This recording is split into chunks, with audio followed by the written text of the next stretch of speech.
1 महिन्यापेक्षा जास्त काळ मी कैदखान्यात आहे, घरच्या आणि इस्पितळात. माननीय उद्धव ठाकरे यांचं माझ्यावर बारीक लक्ष आहे की कुठे बाहेर पडतोय का काय. आताही त्यांची परवानगी नाही, पण तरी आपण सगळे आलात. बऱ्याच दिवसांनी आपण भेटतो आहोत. थोडं तब्येतीमध्ये सुधारणा होते आहे. यापुढे ते अजून होईल. उपचार फार कठोर असतात, आजारापेक्षा उपचार भयंकर असतात, पण ते चालू आहे. आणि मला पूर्ण खात्री आहे, मी जे म्हणालोय की डिसेंबर नंतर मी पूर्ण बरा होऊन येईल.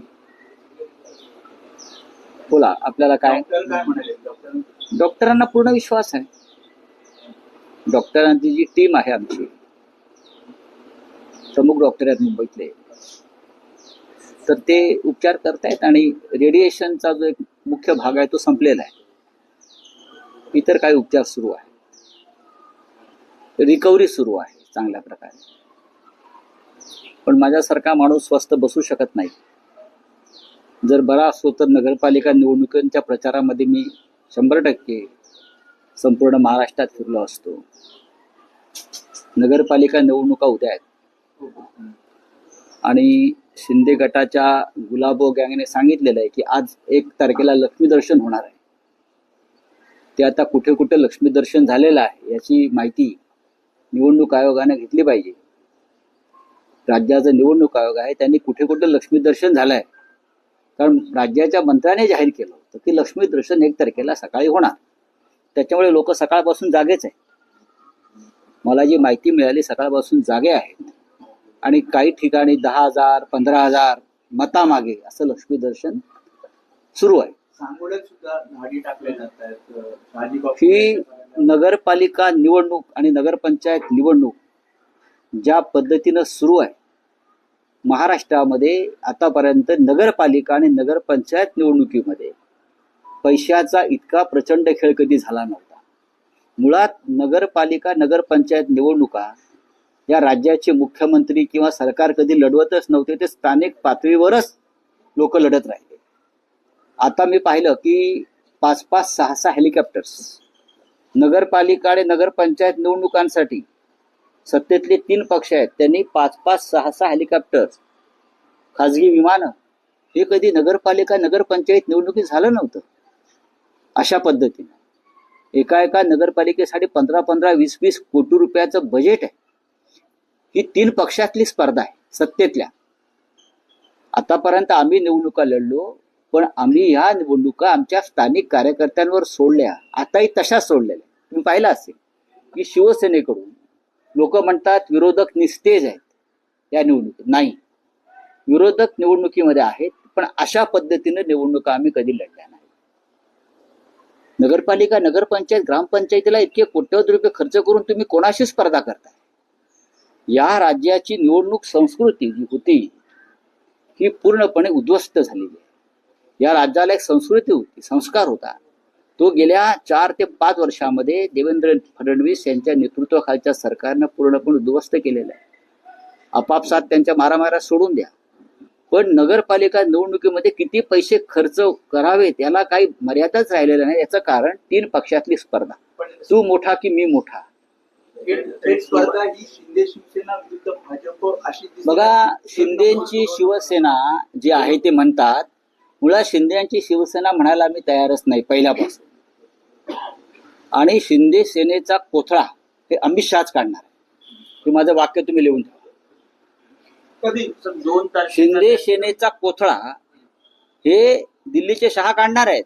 त्यांची जी काही परंपरा आहे कामाची, त्याने आमचा कोथळा काढण्याचा प्रयत्न केला, पण आम्ही त्यातून बाहेर पडलो. पण त्यांच्या स्वभावानुसार आणि त्यांच्या कार्यपद्धतीनुसार शिंदे सेनेचा कोथळा हा दिल्लीतूनच काढण्याचा आहे.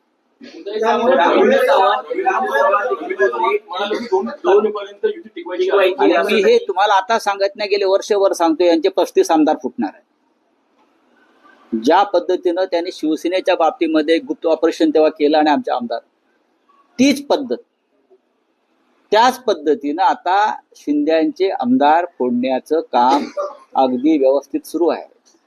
रवींद्र चव्हाण हे भारतीय जनता पक्षाचे प्रदेशाध्यक्ष आहेत, करेक्ट, कोकणातलेच आहेत आणि डोंबिवलीचेच आहे. त्यांची नेमणूक खास त्यासाठीच केलेली आहे डोंबिवलीतून. त्याला राजकारण कळत आहे, त्यांनी ते राजकारण समजून घेतलं पाहिजे. आणि जे आजच सामनाचा अग्रलेख आहे, जे रवींद्र चव्हाणांचं वक्तव्य आहे 2 तारखेनंतर, आणि तुम्हाला आठवत असेल मीही वारंवार तेच सांगत होतो, डिसेंबर नंतर बघा काय यांचा कोथळा. यांना वाटत असेल की दिल्लीचे 2 महान नेते आमच्या पाठीशी आहेत. ते कोणाच्याही पाठीशी नसतात. हिंदुहृदय सम्राट बाळासाहेब ठाकरे यांनी अमित शहा आणि नरेंद्र मोदी यांना बरं का नियमबाह्य मदत केली कायद्याच्या बाबतीमध्ये, इतर बाबतीमध्ये, तरी त्यांनी माननीय हिंदुहृदय सम्राटांच्या शिवसेनेच्या पाठीत खंजीर खुपसायला मागे पाहिले नाही. की ते शिंदे कोण? शिंदे तर त्यांनीच पाळलेलं. तुमचं म्हणणं की महापालिका निवडणुकीच्या आधी हा पक्ष फुटेल? बघ, हा पक्ष त्यांचा फुटलेलाच आहे. पक्ष फुटलेलाच आहे. हा त्यांचा पक्ष नाहीच आहे. तो अमित शहाने निर्माण केलेला एक गट आहे. हा अमित शहाचा पक्ष, हा शिंदेचा पक्ष नाही. माझी शिवसेना खरी आहे का हास्यास्पद नाही का? कसली यांची शिवसेना? याने कधी शिवसेनेला जन्म दिला? याने काय शिवसेनेसाठी खस्ता खाल्ल्यात? ते कधी तुरुंगात गेले सेनेसाठी? बाळासाहेब याने कोणती आंदोलनं केली? माननीय उद्धव ठाकरे यांच्या नेतृत्वाखालची शिवसेना महाराष्ट्रामध्ये आजही मजबूतीने उभी. पैशाच्या ताकदीवर निवडणुका जिंकणं म्हणजे लोकशाही नाही. त्याला आम्ही लोकशाही किंवा राज्य करण्याची पद्धत मानत नाही. एक मंत्री म्हणतो आमच्याकडे नगरविकास खातं आहे आणि भरपूर पैसा, याचा अर्थ निवडणूक आयोगाला कळत नाही, फडणवीसांना कळत नाही. आपण भ्रष्टाचाराचा 0 टॉलरन्सचा जेव्हा भूमिका घेता, तेव्हा तुमच्या खात्यातला एक मंत्री नगरविकास खातं आमच्याकडे आहे, त्यावेळेला आम्हाला पैशाची चिंता नाही असं जेव्हा सांगतो, तेव्हा ताबडतोब त्या मंत्र्याला बरखास्त केलं पाहिजे आणि नगरविकास खातं ज्याच्याकडे आहे त्याच्याकडून ते काढून घेतलं पाहिजे. तर तुम्ही राज्याचं नेतृत्व करता असं आम्ही मानतो. आम्ही यशवंतराव चव्हाणांपासून नेतृत्व पाहिलेले आहे त्या राज्यामध्ये. संस्कारी, संयमी आणि सुसंस्कृत नेतृत्व काय असतं, माननीय शरद पवार साहेबांपर्यंत, मनोहर जोशींपर्यंत, देवेंद्र फडणवीस यांच्याकडनं अपेक्षा होती, पण ते त्याला अपयश त्यांचं आलेलं आहे. फडणवीसांनी शिंदेला सांगितलेलं होतं जेव्हा मंत्र्यांनी बहिष्कार टाकलेला होता त्यावेळेस फडणवीसांनी आश्वासन दिलेलं होतं की तुमचे कार्यकर्ते आम्ही फोडणार नाही आणि आम्ही तुमचे फोडणार नाही. मात्र लगेचच दुसऱ्या दिवसापासून शिंदे गटाचे बघा, फडणवीस यांचं राजकारण जर शिंदेना कळत नसेल तर त्यांनी राजकारणात राहू नये. नुसतं पैशावर राजकारण चालत नाही, पैशांवर माणसं विकत घेता येतात. मला आश्चर्य वाटतं राज्यातल्या जनतेचं. या राज्याची जनता 10,000 15,000मध्ये आपल्या मुलाबाळांचं भविष्य विकत आहे. बेरोजगारी तशीच आहे, लोकांना रोजगार नाही, गरिबी तशीच आहे, कायदा सुव्यवस्था पूर्ण ढासळलेली आहे, महिलांची सुरक्षा धोक्यात आहे. रोज मुंबईत, महाराष्ट्रात रोज महिलांच्या अत्याचारावर घटना घडतात. त्याच्यावर कोणी बोलत नाही. त्याच्यावर तो उतारा जर 10 आणि 15,000 रुपये मताला असेल तर ह्या राज्याच्या जनतेनं स्वतःला अशा प्रकारे विकल्यामुळे ते आपल्या पुढल्या पिढीचं भविष्य धोक्यात आणतात. 10 आणि 15,000 या जनतेची किंमत आहे का? पण लुटलेला पैसा, भ्रष्टाचाराचा पैसा अशा माध्यमातून निवडणुकीमध्ये येतो आणि आमची जनता खुश आहे. 10,000 नगरपालिकेला, 10,000 विधानसभेला, 25,000 लोकसभेला, त्याहून जास्त. ही या जनतेची कमाई आहे या राज्याच्या. बाकी नोकऱ्या धंदे काही नाही. कणकवलीमध्ये राणे बंधू एकमेकांच्या विरोधात उभे राहिलेले पाहायला मिळतात किंवा एकमेकांचे नेते दोन्ही राणे बंधूंना बळ देताना पाहायला मिळतात. कारण एकनाथ शिंदे सुद्धा नारायण राणे यांच्या घरी गेले. निलेश राणेंना म्हणाले की तुम्हाला तुझ्या पाठीशी उभा आहे. नारायण राणे भाजपचे खासदार आहेत. एकनाथ शिंदे राणांच्या घरी गेले. नारायण राणे भारतीय जनता पक्षाचे खासदार आहेत आणि भारतीय जनता पक्षानं आमदार निलेश राणे यांच्यात गुन्हा दाखल केला. मी निलेश राणे यांचं अभिनंदन करीन की त्यांनी कशा प्रकारे पैशाचं वाटप होत आहे कोकणात हे दाखवण्याचा प्रयत्न केला. त्यांचे आमचे मतभेद असतील, पण शेवटी निवडणुकीमध्ये पैशाचं वाटप कशा प्रकारे होत आहे हे दाखवण्याचा प्रयत्न केला. याचा अर्थ शिंदे गटाचे लोक पैसे खर्च वाटत नाहीत का? जास्त वाटत. पण कोकणामधल्या एका भागामध्ये आमदार राणे, निलेश राणे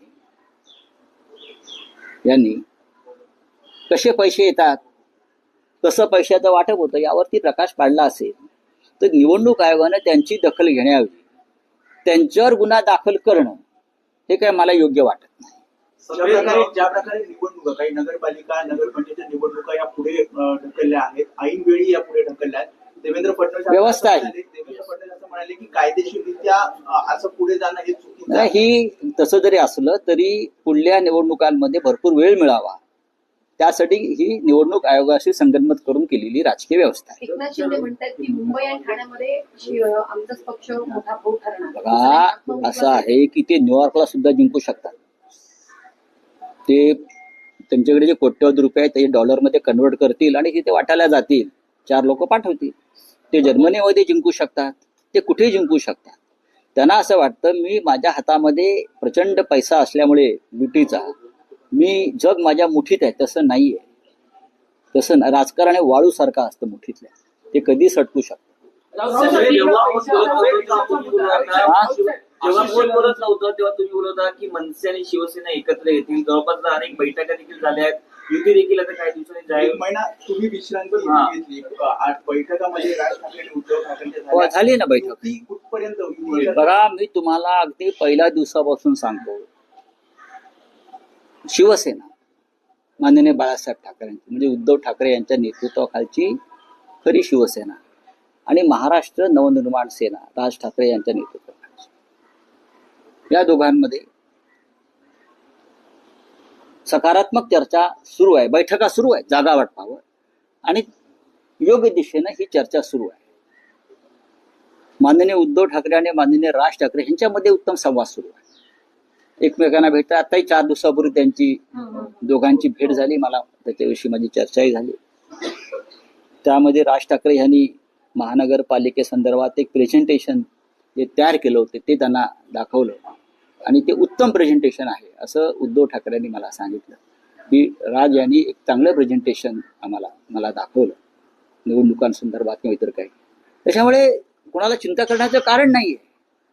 हे जे काय म्हणतात तुमचे शिंदे मिंदे वगैरे, बरं का, त्यांना सांगा की संयुक्त महाराष्ट्राचा लढा झाला मुंबईसाठी, तेव्हाही काँग्रेसवाले तेव्हाचे सत्ताधाऱ्यांनी प्रचंड पैसा टाकला, पण मराठी माणूस एकजुटीनं उभा राहिला आणि मुंबई महाराष्ट्रात राहिली. ही मुंबई महाराष्ट्रापासून तोडण्याचं कारस्थान तुमचे दिल्लीचे बापजादे करतायत. मिस्टर शिंदे, अमित शाह, नरेंद्र मोदी, गौतम अडाणी हे त्रिकूट महाराष्ट्रापासून मुंबईला तोडण्याचा जो प्रयत्न करतोय तो उद्धव ठाकरे आणि राज ठाकरे यांची एकजूट हाणून पाडल्याशिवाय राहणार नाही.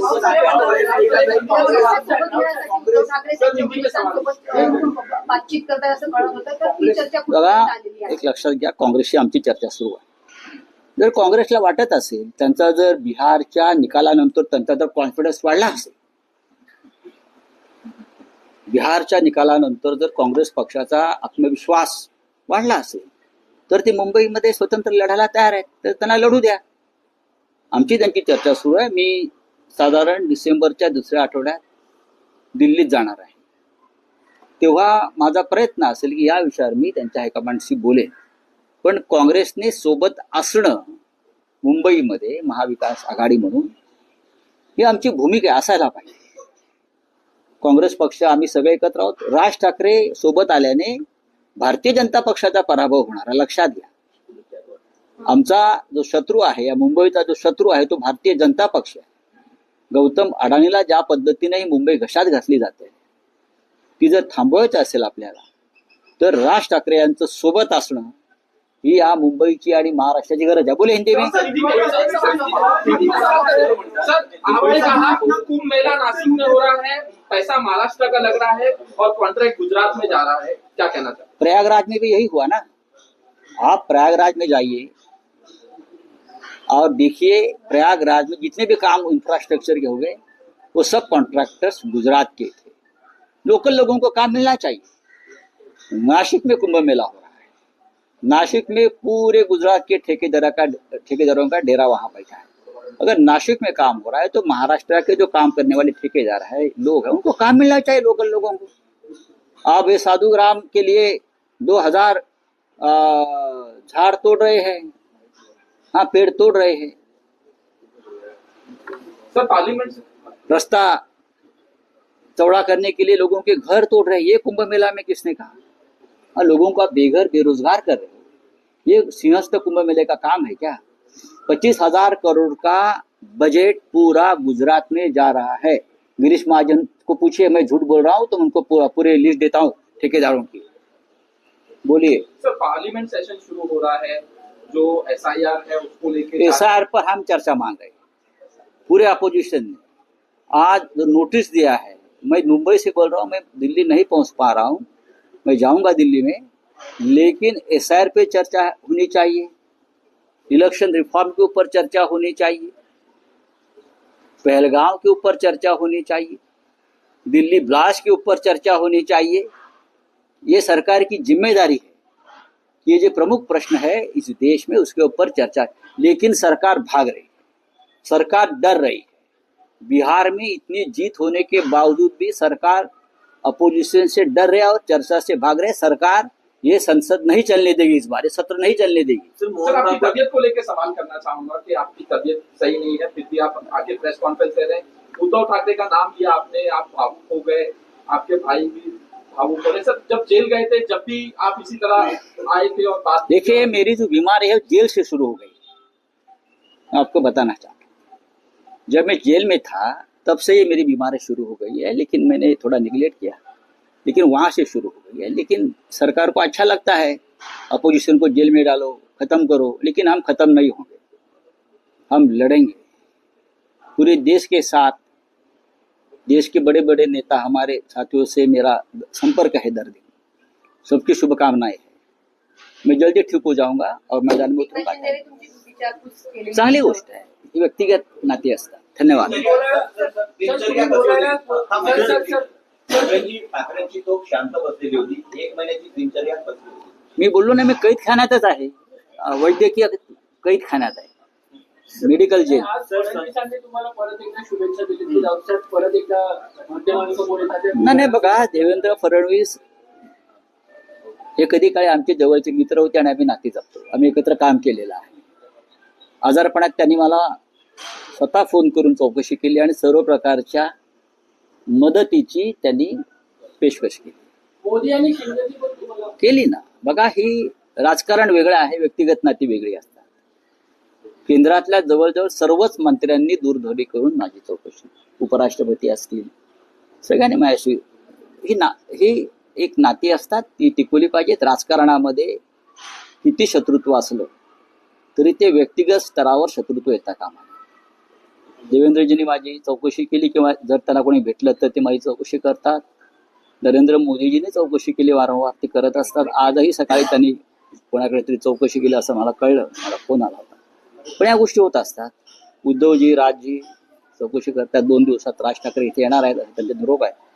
पण या गोष्टी होत असतात आणि मी बरा आहे। चला, धन्यवाद।